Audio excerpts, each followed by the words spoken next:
Bye.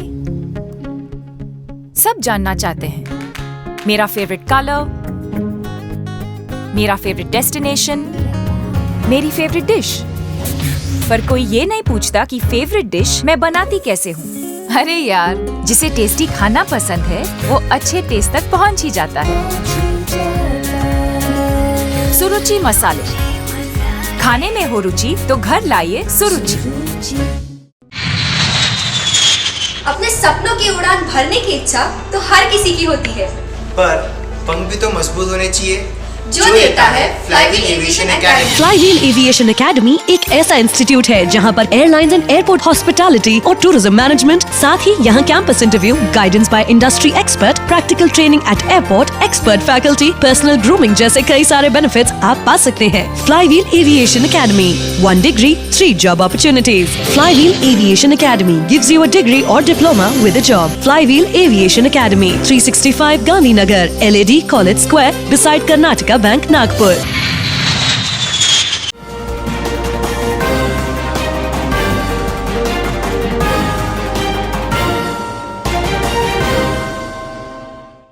नमस्कार, नागपुर हलचल में आपका स्वागत है। तो आइए नजर डालते हैं नागपुर के विविध हलचल पर। जूनी कामठी परिसर के जबलपुर राष्ट्रीय महामार्ग पर जयस्तंभ चौक के पास सोमवार को एक तेज रफ्तार ट्रक के चालक ने लापरवाही से अपनी गाड़ी चलाते हुए दुपहिया सवारों को कुचल दिया। घायल अवस्था में उन्हें अस्पताल ले जाया गया, जहां उनकी मौत हो गई। मृतकों में 24 वर्षीय वैभव सुरेश शंभरकर और 19 वर्षीय मोहिनी किशन बिहारी तिवारी का समावेश है। ट्रक चालक को पुलिस ने गिरफ्तार कर लिया है। मृतक वैभव रामेश्वरी रोड सनराइज स्कूल के सामने काशीनगर का निवासी था, जबकि मोहिनी तिवारी मोतीबाग के रेलवे कॉलोनी क्वार्टर की निवासी बताई जा रही है। दोनों इंटरनेशिया India marketing private limited company Ranala Kamthi में मार्केटिंग एग्जीक्यूटिव के रूप में काम करते थे। वे दोनों बाइक पर सवार होकर उसी दौरान जूनी कामठी परिसर के त्योबार के सामने कामठी हाईवे पर जयस्तंभ चौक के पास से गुजर रहे थे। इसी दौरान 12 चक्का ट्रक के चालक सोनू मानिक सहारे ने उनकी दुपहिया गाड़ी को जोरदार टक्कर मार दी। कोसिया के अध्यक्ष सीए जुल्फेश शाह के नेतृत्व में कोसिया के एक प्रतिनिधि मंडल ने महाराष्ट्र के सरकार के विकास आयुक्त उद्योग हर्षदीप कामले से नागपुर यात्रा के दौरान से मुलाकात की। प्रतिनिधि मंडल ने उद्योगों से संबंधित विभिन्न मुद्दों और उद्योग इकाइयों की समस्याओं के बारे में विकास आयुक्त से सविस्तर चर्चा की। साथ ही कोसिया ने विदर्भ क्षेत्र में औद्योगिक विकास को बढ़ावा देने के लिए कुछ उपाय भी सुझाए। बैठक के दौरान महाराष्ट्र की नई ऑक्सीजन नीति से संबंधित कुछ बिंदुओं पर भी विचार विमर्श किया गया। विकास आयुक्त हर्षदीप कामले ने कोसिया विदर्भ द्वारा की कई गतिविधियों और पहलों की सराहना की। उन्होंने प्रतिनिधि मंडल द्वारा बताई गई समस्याओं को उचित स्तर पर हल करने के लिए आवश्यक कार्रवाई का आश्वासन दिया। इस अवसर पर कोसिया विदर्भ के सचिव प्रणव अंबासेलकर, JDI नागपुर अशोक धर्माधिकारी और GM DIC नागपुर गजेंद्र भारती बैठक के दौरान उपस्थित थे। विद्युत उपभोक्ताओं को अधिक टिकाऊ एवं गुणवत्तापूर्ण विद्युत आपूर्ति उपलब्ध कराने के उद्देश्य से उत्तर नागपुर विधानसभा क्षेत्र के बेजनबाग क्षेत्र में लो प्रेशर लाइन को अंडरग्राउंड करने के कार्य का भूमि पूजन ऊर्जा मंत्री डॉक्टर नितिन राउत द्वारा किया गया। इस निर्वाचन क्षेत्र में ऊर्जा विभाग के 8 करोड़ 73 लाख के कार्य प्रगति पर है, जिससे विद्युत उपभोक्ताओं को अधिक टिकाऊ एवं गुणवत्तापूर्ण विद्युत आपूर्ति होगी। इन कार्यों को जिला योजना समिति के तहत किया जा रहा है, जिसमें नए ट्रांसफार्मरों की स्थापना, एरियल बंच केबलिंग, स्थापित ट्रांसफार्मरों की क्षमता का निर्माण, दुर्घटना जन्य उच्च दबाव और निम्न दबाव लाइनों का स्थानांतरण और विशेष सामुदायिक घटक योजना के लाभार्थी को बिजली कनेक्शन प्रदान करना शामिल है। इस कार्य से इस निर्वाचन क्षेत्र के ग्राहकों को अधिक गुणवत्तापूर्ण बिजली आपूर्ति मिलेगी। बहुप्रतीक्षित इंदिरा गांधी जैव विविधता पार्क को ग्रीन नागपुर की दिशा में एक और मील के पत्थर के रूप में जल्द ही लॉन्च किया जाएगा। इस संबंध में जानकारी देते हुए पालक मंत्री नितिन राउत ने कहा कि इस परियोजना को पूरा करने के लिए आवश्यक अनुमतियां अंतिम चरण में है। इस संबंध में सोमवार को कलेक्ट्रेट स्थित छत्रपति सभा में बैठक हुई। बैठक में कलेक्टर विमला आर, मुख्य वन संरक्षक कल्याण कुमार, जिला योजना अधिकारी मिलिंद नरिंगे आदि उपस्थित थे। परियोजना की इस बैठक में मुख्य मुद्दे पर वरिष्ठ अधिकारियों से चर्चा की गई। वन विभाग ने क्षेत्र में उपयुक्त स्थान पर पानी की टंकी लगाने को हरी झंडी दे दी है। अधिकारियों ने बैठक में कहा कि मनपा ने भी अपनी जिम्मेदारियों को निभाने के लिए तत्परता दिखाई है। सिटी फॉरेस्ट पार्क बनाने के लिए 2 भागों में काम करने का निर्णय लिया गया है। प्रथम चरण में पौधारोपण, उद्यान के चारों ओर सुरक्षा दीवार का निर्माण, पानी की टंकी का निर्माण, शौचालय का निर्माण आदि का समावेश है। इसके लिए वन विभाग और जिला प्रशासन द्वारा आवश्यक धनराशि भी उपलब्ध कराई जाएगी। पालक मंत्री को उम्मीद है कि ये जैव विविधता पार्क नागपुर के लिए एक नई पहचान बनेगा। बहुजन समाज पार्टी ने बसपा के न्यू कैलाश नगर जनसंपर्क कार्यालय में रक्तदान शिविर का आयोजन किया। रक्तदाताओं को कांशीराम पब्लिक लाइब्रेरी के अध्यक्ष उत्तम शेवड़े और दक्षिण नागपुर बसपा के अध्यक्ष नितिन वंजारी की ओर से आकर्षक उपहार और रक्तदान प्रमाण पत्र दिए गए। शिविर में बसपा के 40 पदाधिकारियों, कार्यकर्ताओं और शुभचिंतकों ने रक्तदान किया। शिविर की सफलतार्थ आयुष ब्लड बैंक की सविता भोसले, स्नेहा वैरागड़े, नरेंद्र गजबिये, करुणा मुन व अन्य कार्यकर्ताओं ने कड़ी मेहनत की। आम आदमी पार्टी उत्तर नागपुर ने रानी दुर्गावती नगर के गोंडपुरा में राज कुमरे के पुत्र कुमार तेजस तथा वार्ड अध्यक्ष अमित अंबादे के जन्मदिन के अवसर पर नालंदा वृद्धाश्रम के जरूरतमंद, बेसहारा और वृद्ध लोगों को चावल, दाल, तेल, साबुन, मिर्च पाउडर, मसाले, नमक, चाय पत्ती, चीनी के साथ ही साड़ी चोली भी वितरित की। जन्मदिन के मौके पर बड़ा कार्यक्रम आयोजित करने के बजाय जरूरतमंदों की मदद और सामाजिक प्रतिबद्धता बनाए रखने के लिए एक छोटी सी पहल की गई। राज कुमरे ने इन बुजुर्ग माताओं और बहनों को हमेशा सहायता जारी रखने का वचन दिया। कोरोना की संभावित तीसरी लहर की आशंका को देखते हुए जिले में आवश्यक सुविधाएं जुटाने की प्रशासन की तैयारियों के संबंध में एक समीक्षा बैठक आयोजित कर पालक मंत्री ने विविध उपायों का जायजा लिया। समीक्षा बैठक में पालक मंत्री इस बात को लेकर आश्वस्त नजर आए कि जिले में 480 मीट्रिक टन ऑक्सीजन की उपलब्धता के लिए पूर्ण तैयारियां कर ली गई हैं। उन्होंने बताया कि तीसरी लहर में खासतौर से छोटे बच्चों के इलाज के लिए जरूरी चिकित्सा सुविधाओं को प्राथमिकता के साथ पूरा किया जा रहा है। सोमवार को 125 मीट्रिक टन की भंडारण क्षमता वाला ऑक्सीजन का जंबो टैंक तमिलनाडु से नागपुर पहुंच चुका है। ये जंबो टैंक शासकीय मनोचिकित्सा अस्पताल परिसर में स्थापित किया जाएगा। पालक मंत्री ने कोरोना के संबंध में लागू किए जाने वाले उपायों, टीकाकरण और तीसरी लहर के संदर्भ में बरती जाने वाली सावधानियों की विस्तार से समीक्षा की। उन्होंने तीसरी लहर की आशंका को देखते हुए टीकाकरण की गति बढ़ाने के निर्देश दिए। जिले में ऑक्सीजन की उपलब्धता सुनिश्चित करने के उपायों पर 1.96 करोड़ रुपए खर्च होंगे और अगले 15 दिनों में ऑक्सीजन भंडारण की व्यवस्था पूरी हो जाएगी। पालक मंत्री ने जिले में डेंगू के मरीजों की बढ़ती संख्या को देखते हुए हर घर का सर्वे कर डेंगू के मरीजों का तत्काल इलाज शुरू करने के निर्देश दिए हैं। राउत ने बताया कि ग्रामीण इलाकों में 118 और शहरी इलाकों में 87 मरीज मिले हैं। उन्होंने कहा कि डेंगू के मरीजों पर नियंत्रण के लिए जिले में जन जागरूकता अभियान चलाया जाए और लोगों से ड्राई डे मनाने की अपील की जाए। नागपुर महानगर पालिका के सहयोग से बेटियां शक्ति फाउंडेशन द्वारा तृतीय पंथी दिव्यांग और बेघरों के लिए निःशुल्क कोविड विशेष टीकाकरण शिविर का आयोजन किया गया था।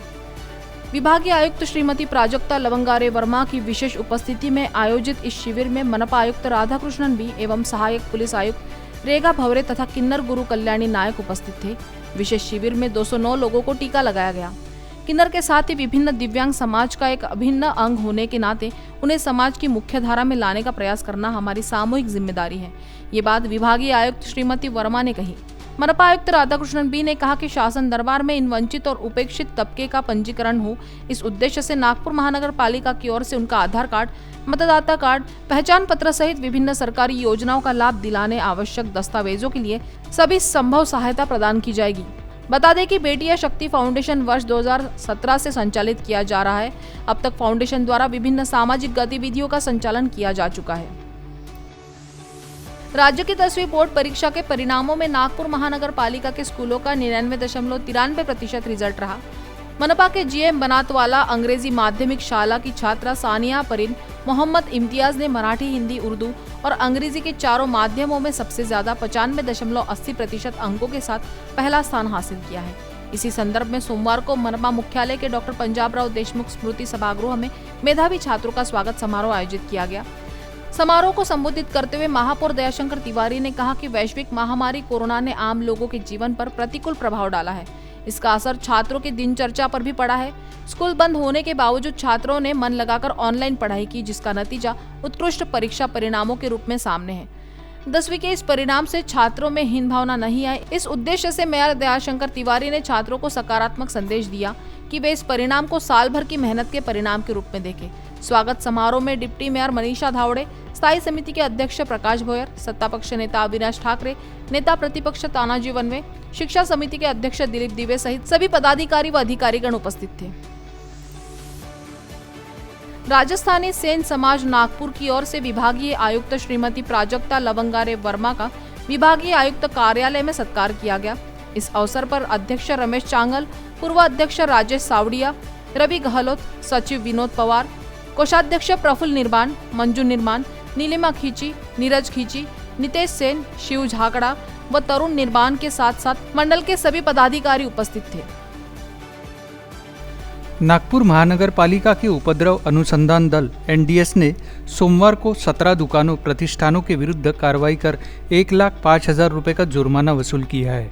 टीम ने 64 प्रतिष्ठानों और मंगल कार्यालयों का निरीक्षण किया। मनपा आयुक्त राधाकृष्णन बी के निर्देश के अनुसार यह ऑपरेशन तांबे के मार्गदर्शन में जोनल खोज टीमों द्वारा चलाया गया। उल्लेखनीय है कि प्रशासन द्वारा व्यापार का समय निर्धारित करने तथा व्यापार में कोरोना संबंधी नियमों का पालन करने के नियम जारी किए हैं। इसके बावजूद रोजाना कहीं न कहीं कोरोना के नियमों का उल्लंघन जारी है। यही कारण है कि एनडीएस की टीमों द्वारा रोजाना 1 दर्जन से अधिक दुकानों व प्रतिष्ठानों पर कार्रवाई की जा रही है। भारतीय जनता पार्टी नागपुर महानगर झोपड़पट्टी आघाड़ी के अध्यक्ष परशु ठाकुर ने मंगलवार को जंबो कार्यकारिणी की घोषणा करते हुए कहा कि झोपड़पट्टी वासियों की सभी मूलभूत समस्याओं को न्याय दिलवाने का भरपूर प्रयास किया जाएगा। यदि शासन प्रशासन की ओर से अनदेखी की जाती है तो आंदोलनों का भी सहारा लिया जाएगा। वे यहाँ गणेशपेट स्थित मंगलम कॉम्प्लेक्स में महानगर भाजपा कार्यालय में आयोजित कार्यक्रम को संबोधित कर रहे थे। ठाकुर ने कार्यकारिणी में 4 महामंत्रियों के अलावा 7 संपर्क प्रमुख, 32 उपाध्यक्ष, 15 मंत्री बनाए जाने की घोषणा की। परशु ठाकुर ने कहा कि कार्यकारिणी में विधानसभा अनुसार सभी वर्गों का समावेश किया गया है, जिस कारण मनपा के आगामी चुनावों में यह कार्यकारिणी महत्वपूर्ण भूमिका अदा करेगी। दक्षिण मध्य क्षेत्र सांस्कृतिक केंद्र नागपुर संस्कृति मंत्रालय भारत सरकार द्वारा 30 जुलाई तक प्रतिदिन पेंटिंग प्रदर्शनी एवं बिक्री का आयोजन केंद्र परिसर में स्थित मल्टीपर्पज हॉल में किया गया है। 19 जुलाई 2021 को कला प्रेमी भरत गोयन का दक्षिण मध्य क्षेत्र सांस्कृतिक केंद्र नागपुर के निदेशक डॉक्टर दीपक खिरवड़कर एवं उपनिदेशक गौरी मराठे द्वारा दीप प्रज्वलित कर प्रदर्शनी का उद्घाटन किया गया। पेंटिंग प्रदर्शनी एवं बिक्री में केंद्र की ओर से पेंटिंग्स पर आकर्षक छूट दी गई है। पेंटिंग प्रदर्शनी एवं बिक्री में आधुनिक चित्रशैली, पारंपरिक चित्रशैली, लोक एवं आदिवासी चित्रशैली इत्यादि 500 से अधिक पेंटिंग बिक्री के लिए उपलब्ध है। शहर में ईद उल अजहा का त्यौहार कल मनाया जाएगा। इसे देखते हुए ऑल इंडिया मजलिसे इत्तेहादुल मुस्लिमीन की ओर से OCW कार्यालय पहुंचकर ज्ञापन सौंपा गया, जिसमें त्यौहार को देखते हुए नियमित जलापूर्ति बनाए रखने की मांग की गई है। ज्ञापन में कहा गया है कि उत्तर नागपुर के संघर्ष नगर, यशोधरा नगर, गरीब नवाज नगर, योगी अरविंद नगर, महबूबपुरा, सरवराबाद इलाकों में नियमित रूप से जलापूर्ति किए जाने से नागरिकों को सुविधा होगी और त्यौहार के अवसर पर उन्हें दिक्कतों का सामना नहीं करना पड़ेगा। कोरोना संक्रमण के पहली व दूसरी लहर के कठिन दौर में अपनी जान की परवाह न करते हुए कोरोना योद्धा के रूप में समाज सेवाएं देने वाले चिकित्सकों का अखिल भारतीय सिंधी समाज विदर्भ प्रांत के पदाधिकारियों के हस्ते शाल श्रीफल स्मृति चिन्ह देकर सत्कार किया गया। इस समारोह में doctor Anil Jawahrani, doctor Udasi, doctor Ram Tharwani, doctor Moolchandani, doctor Amit Mihani, doctor Shyam Keval Ramani, doctor Hemant Israni, doctor Parmanand Lahrwani, doctor Gurmukh Mamtani, doctor Harish Gidwani, doctor Bhupendra Asudani, doctor Prachi Asudani, doctor Anju Mamtani व अन्य को सम्मानित किया गया। अखिल भारतीय सिंधी समाज विदर्भ प्रांत के पदाधिकारियों ने इस अवसर पर डॉक्टरों के सेवाभावी कार्यों की मुक्त कंठ से प्रशंसा की। महमूदा शिक्षण व महिला ग्रामीण विकास बहुउद्देशीय संस्था द्वारा संचालित central India group of institutions में शहीद मंगल पांडे की जयंती का कार्यक्रम आयोजित किया गया। इस कार्यक्रम में मुख्य अतिथि पूर्व कैबिनेट मंत्री डॉक्टर अनीस अहमद ने शहीद मंगल पांडे के जीवन पर प्रकाश डालते हुए उनकी देशभक्ति व निर्भीकता जैसे गुणों का बखान किया। डॉक्टर अनीस अहमद ने कहा कि शहीद मंगल पांडे पहले भारतीय सिपाही थे जिन्होंने देश की गुलामी से आज़ादी के लिए भारतीय जनता को जगाया। वह एक सच्चे स्वतंत्रता सेनानी थे जिन्होंने भारतीय स्वतंत्रता के पहले युद्ध को एक चिंगारी दी थी। अंग्रेजों ने इसे सिपाही विद्रोह 1857 का नाम दिया क्योंकि यह ब्रिटिश सेना में भारतीय सैनिकों का सामूहिक विद्रोह था। उत्तर भारतीय सभा हिंगना तहसील के अध्यक्ष दिनेश सिंह व राकेश सिंह की अध्यक्षता में कार्यकारिणी का विस्तार किया गया। इसमें राष्ट्रीय कार्यकारी अध्यक्ष उमाकांत अग्निहोत्री व जिला अध्यक्ष राम प्रताप शुक्ला के हस्ते विविध पदाधिकारियों को नियुक्ति पत्र देकर जिम्मेदारी सौंपी गई। अग्निहोत्री ने अपने संबोधन में कहा कि जो समाज अपने वर्तमान की समीक्षा नहीं करता, इतिहास उसे अपने पन्नों में स्थान नहीं देता और भविष्य भी उसे नकार देता है। कोरोना ने हमें यह सबक दिया है कि विषम परिस्थितियों में भी संगठित होकर जीवन को सुरक्षित और सहज बनाया जा सकता है, तभी मानवता की सेवा भी संभव है। जब तक हम बिखरे रहेंगे तब तक न तो खुद का विकास कर पाएंगे, न ही समाज का कार्य कर पाएंगे। साउथ एशिया बायोटेक्नोलॉजी सेंटर माई परिवार और एग्रोविजन फाउंडेशन की ओर से कृषि वैज्ञानिक डॉक्टर C.D. माई के 75वें जन्मदिन के उपलक्ष्य में एक विशेष कार्यक्रम आयोजित कर डॉक्टर माई का सपत्नीक सत्कार किया गया। सेंटर पॉइंट में आयोजित इस कार्यक्रम में केंद्रीय पर्यावरण मंत्री नितिन गडकरी, जितेंद्र नाथ महाराज, डॉक्टर C.D. माई, एग्रोविजन फाउंडेशन के निदेशक रवि बोरटकर और SABSC नई दिल्ली के भागीरथ चौधरी उपस्थित थे। जितेंद्र नाथ महाराज और नितिन गडकरी ने डॉक्टर C.D. माई और पत्नी हेमा माई का शॉल और नारियल से सत्कार किया। तत्पश्चात डॉक्टर माई के जीवन पर आधारित पुस्तक माई मेमोर इस अंग्रेजी और मराठी संस्करण विमोचन किया गया।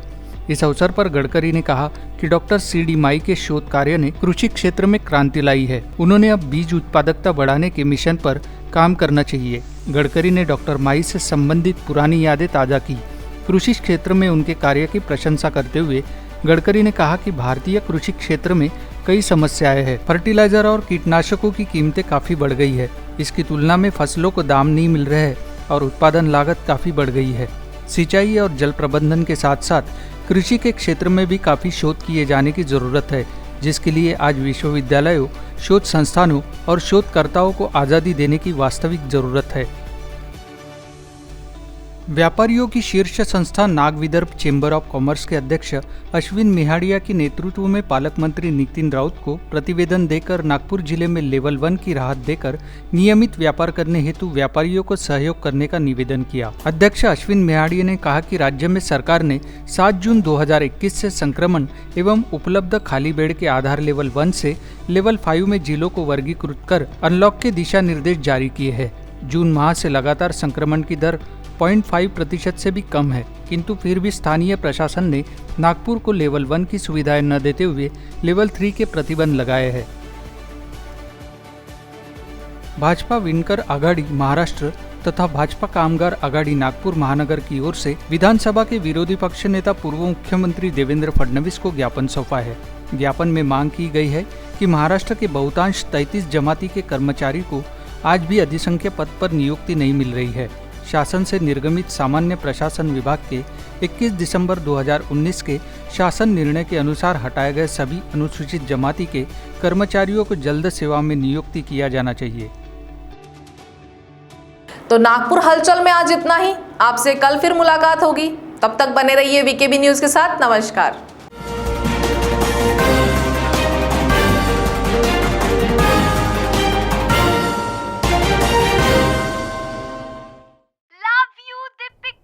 बाय। सब जानना चाहते हैं मेरा फेवरेट कलर, मेरा फेवरेट डेस्टिनेशन, मेरी फेवरेट डिश, पर कोई ये नहीं पूछता कि फेवरेट डिश मैं बनाती कैसे हूँ। अरे यार, जिसे टेस्टी खाना पसंद है वो अच्छे टेस्ट तक पहुँच ही जाता है। सुरुचि मसाले, खाने में हो रुचि तो घर लाइए सुरुचि। अपने सपनों की उड़ान भरने की इच्छा तो हर किसी की होती है, पर पंख भी तो मजबूत होने चाहिए जो देता है Flywheel Aviation Academy. Flywheel Aviation Academy एक ऐसा इंस्टीट्यूट है जहां पर एयरलाइंस एंड एयरपोर्ट हॉस्पिटैलिटी और टूरिज्म मैनेजमेंट, साथ ही यहां campus interview, guidance by industry expert, practical training at airport, expert faculty, personal grooming जैसे कई सारे बेनिफिट्स आप पा सकते हैं। Flywheel Aviation Academy, 1 degree, 3 job opportunities. Flywheel Aviation Academy gives you a degree or diploma with a job. Flywheel Aviation Academy, 365 Gandhinagar, LAD College Square, beside Karnataka Bank, Nagpur.